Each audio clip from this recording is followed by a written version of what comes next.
Hi friends, this is Mayur, you're watching beyond Bollywood plus. आज हम फिर बात करने वाले हैं फिल्म राउतू का राज की। ये 28 जून को Z5 पे रिलीज हुई थी। हम इस फिल्म को रिव्यू कर चुके हैं and we really like this film. तो आप सोच रहे होंगे कि फिल्म आ गई, रिलीज हो गई, हमने रिव्यू कर दिया, तो अब फिर से क्यों इस पे बात कर रहे हैं। बस इतना कहूंगा, ये जो फिल्म है इसका जो असली राज है, राउतू का जो असली राज है, इस वीडियो में हम उसका खुलासा करेंगे।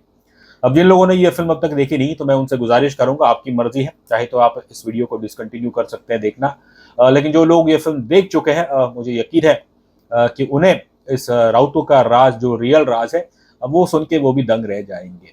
राउतू ka Raaz, written and directed by Anand Surapur. It stars Nawazuddin Siddiqui in the lead role as SHO Deepak Negi.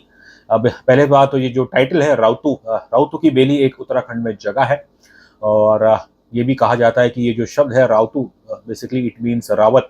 अब जो रावत सरनेम से जो लोग होते हैं, और ये उन्हीं का ही विलेज है।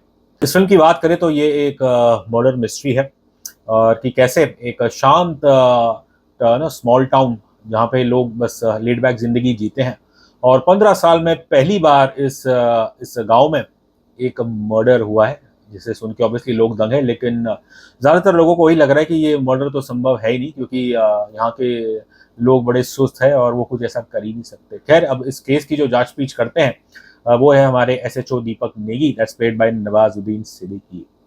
अब जिस शख्स का मर्डर हो जाता है इस फिल्म में, वो है एक स्कूल फॉर ब्लाइंड की warden Sangeeta Devi, that's played by Narayani Shastri.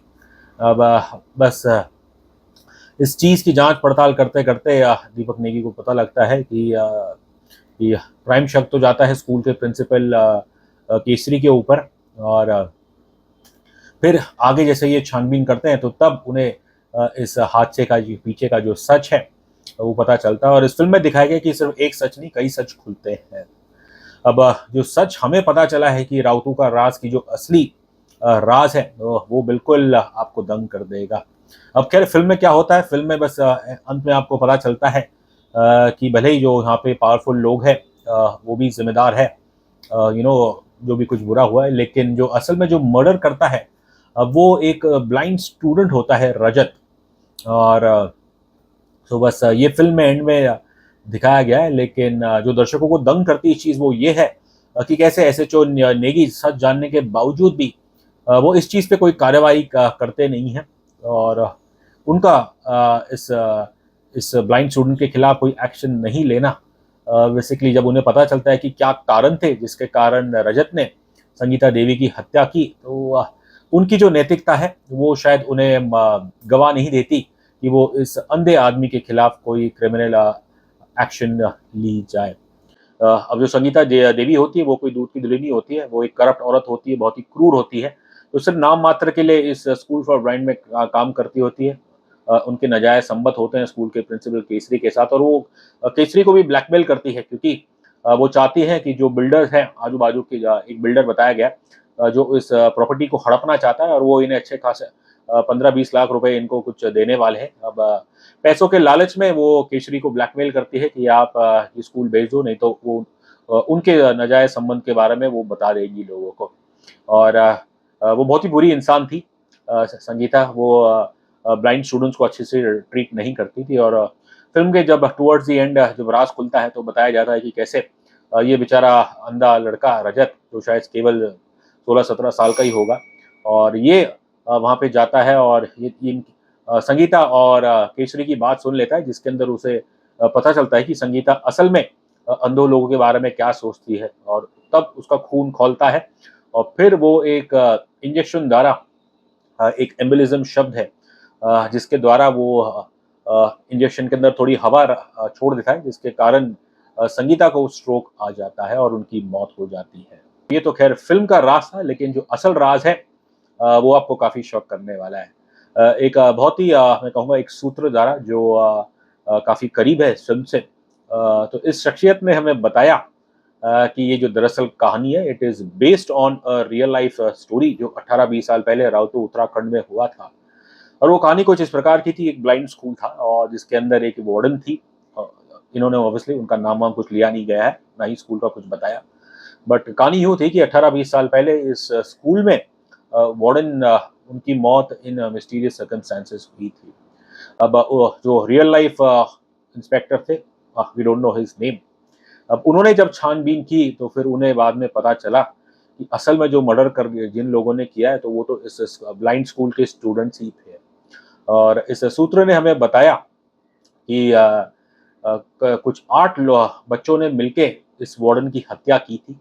एक शख्स ने इन्हें तकिए से इनका मुंह रख के इन्हें मार दिया था और फिर बाकी लोगों ने ऑब्वियस ज़ाहिर है मदद की होगी इस मर्डर में। अब ऐसा कहा जा रहा है, जो हमें सुन के काफ़ी दंग लगा है, कि उस वार्डन को मारने के बाद भी ये लोग 8 जन उसकी लाश पे एक-एक करके कोई लोग बैठे रहे उसे और पीटते रहे। अब बस सोच सकते हैं कि असल ज़िंदगी में ये वार्डन कैसी रही होगी। क्या वो इतनी बुरी थी कि जो उसे मौत मिलने के बाद भी उसकी बॉडी के साथ ये ब्लाइंड स्टूडेंट्स इन्होंने ये व्यवहार किया।